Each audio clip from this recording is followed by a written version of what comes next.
오늘의 10분 말씀. 사무엘하 18장 19절로 33절입니다. 전 본문을 세 문장으로 요약해 봅니다. 첫 번째, 드디어 아버지를 제거하고 왕이 되려는 압살롬과 다윗이 전쟁을 하게 됩니다. 두 번째, 다윗은 전쟁을 나가는 군사들에게 승리를 하되 압살롬을 죽이지 말라 상반된 명령을 합니다. 마지막 세 번째, 압살롬은 도망하는 길에 그의 머리가 나무에 걸려 요압 장군에게 제거되어 돌무덤에 묻히게 됩니다. 오늘 본문은 전쟁의 승리의 소식과 압살롬의 죽음의 소식을 그의 아버지 다윗 왕에게 전달하는 내용입니다. 오늘 본문의 큰 그림은 다음과 같습니다. 온전한 구원에는 동일하게 온전한 심판도 함께 따라옴을 성경은 드러냅니다. 그리고 성경은 의도적으로 오늘 본문을 통해 저와 여러분들이 다윗의 입장을 생각해 보도록 요구합니다. 그래서 예수님의 온전한 심판으로 생명을 얻은 저와 여러분들이 더욱더 복음을 위해 살도록 말씀하십니다. 오늘 본문에 등장하는 주요 인물들은 총 4명입니다. 첫 번째, 전쟁의 소식을 애타게 기다리는 다윗 왕입니다. 두 번째, 그 소식을 다윗에게 꼭 전달하고 싶어하는 사독, 제사장 사독의 아들 아히마스입니다. 그리고 세 번째, 하지만 그를 말리는 요압 장군입니다. 마지막 네 번째, 요압 장군의 명령을 받아 전쟁의 소식을 전달하는 이방인 구스 사람입니다. 오늘 본문을 통해 예수님의 복음을 다시 한번 묵상하는 시간 되시길 바랍니다. 복음에는 심판과 구원이 함께 있습니다. 오늘 본문은 크게 두 부분으로 나눌 수 있습니다. 첫 번째, 전쟁의 소식을 전달하는 두 사람. 두 번째, 전쟁의 승리의 소식을 듣고 슬픔에 빠진 다윗 왕입니다. 첫 번째 부분은 19절서부터 23절까지 전쟁의 소식을 전달하는 두 사람입니다. 19절에 아히마스라는 사람이 등장합니다. 그는 제사장 사독의 아들로서 압살롬의 책략가 아히도벨이 다윗을 급습하여 죽이려고 하는 책략을 제안했을 때에 그 소식을 다윗 왕에게 전달한 자입니다. 그래서 다윗은 그 소식으로 인해 무사히 피한 적이 있습니다. 아히마스는 이번에도 본인이 전쟁의 승리의 소식을 다윗 왕에게 전달하고 싶어 합니다. 그래서 그는 군대 장관 요압에게 요청을 합니다. 하지만 20절에 요압 장군은 그를 말립니다. 왜냐하면 적군의 수장이자 다윗의 아들 압살롬이 죽었기 때문입니다. 하지만 요압 장군은 21절에 이방인 구스 사람에게 전쟁의 소식을 다윗 왕에게 전달하게 합니다. 이것은 아마도 이방인이 그 소식을 전달하게 되면 전달을 하는 자나 받는 자나 가장 객관적으로 전쟁의 결과를 받아들일 수 있었기 때문이었을 것입니다. 하지만 이것을 눈치챈 아히마하스는 다시 요압 장군을 찾아가 늦게라도 구스 사람 뒤를 쫓아가 그 소식을 전달하게 해달라고 간청합니다. 우리는 아히마하스가 이 소식을 전달하고 싶어하는 그의 열정을 느껴집니다. 그리고 아히마아스는 요압 장군에게 묻기 이전에 이미 구스 사람을 앞지르는 길이나 방도를 알고 있었을 것입니다. 그리고 요압 장군은 이렇게 간청하는 그를 달래기 위해 허락을 합니다. 하지만 결과는 23절에 아히마아스가 구스 사람을 앞지르게 되었음을 성경은 말하고 있습니다. 오늘 본문의 첫 번째 부분은 전쟁의 소식을 전달하는 두 사람입니다. 분명 전쟁의 결과는 승리입니다. 하지만 다윗에게는 슬픔의 소식입니다. 왜냐하면 그의 아들 압살롬이 죽었기 때문입니다. 오늘 본문의 주제는 복음에는 온전한 심판과 구원이 있음을 동시에 보여주고 있습니다. 그리고 전쟁의 소식을 전달한 두 사람, 구스 사람과 아히마스의 입장을 확대 해석하자면 구스는 이방인으로서 사도행전의 복음이 이방인을 통해 전파됨을 보여주는 상징적인 힌트가 아닌가라고 생각하게 되고, 아히마아스는 복음의 소식, 승리의 소식을 전달해야 하는 우리의 마음을 상징하는 것이 아닌가라고 생각해 보게 됩니다.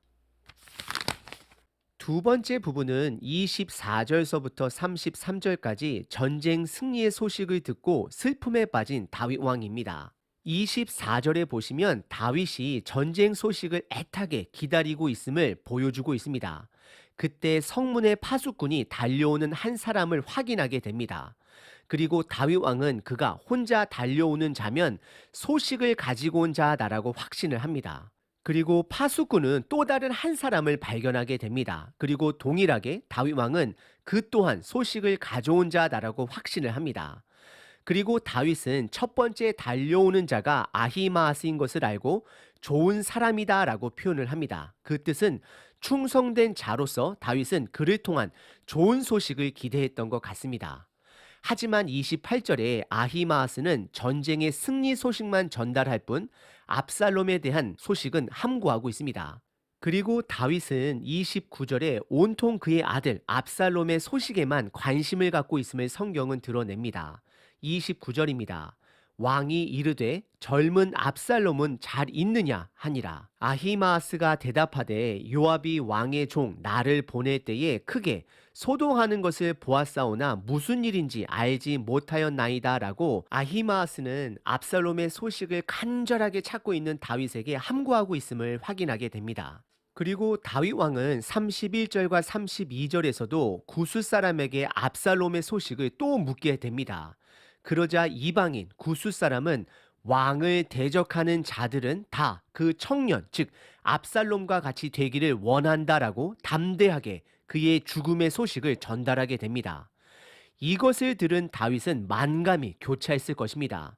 분명 전쟁에서는 승리했습니다. 하지만 그의 아들은 죽었습니다. 그리고 그의 아들의 죽음은 그의 죄의 결과인 것을 다윗은 너무나도 잘 알고 있었습니다. 그래서 다윗은 더욱더 큰 죄책감으로 슬픔에 빠집니다. 그의 슬픔은 33절에 잘 드러납니다. 왕의 마음이 심히 아파 문 위층으로 올라가서 우니라.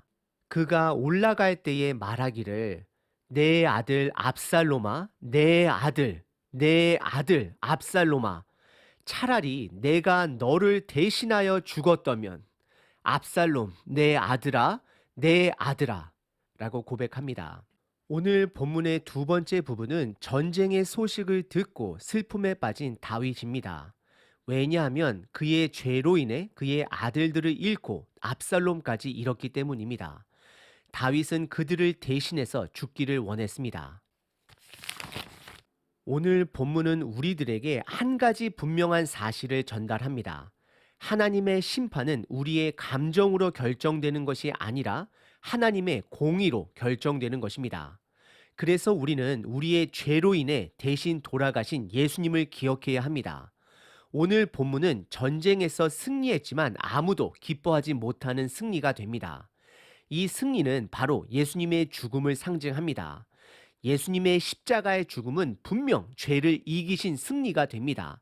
하지만 동시에 예수님의 죽음이라는 사실 또한 되는 것입니다. 성경은 의도적으로 우리들이 다윗의 입장에 개입하게 합니다. 예수님의 죽음을 다시 한번 생각해 보게 합니다.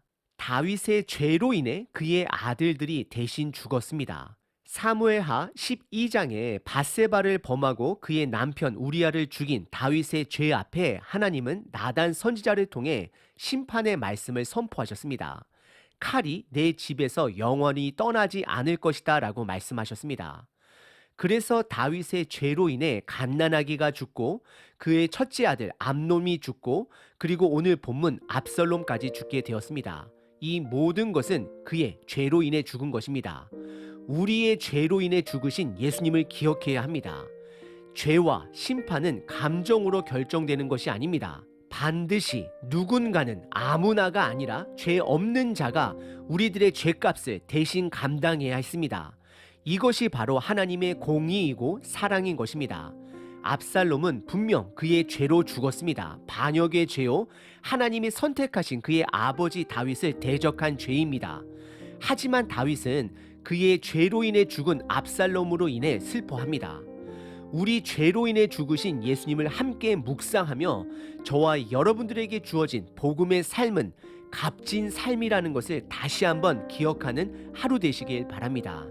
하나님, 죄가 무엇인지도 모르는 우리들을 위해 예수님을 나무에 달려 죽게 하시고 우리의 죄값을 공의로 해결하신 하나님, 하나님의 공의와 사랑을 찬양합니다.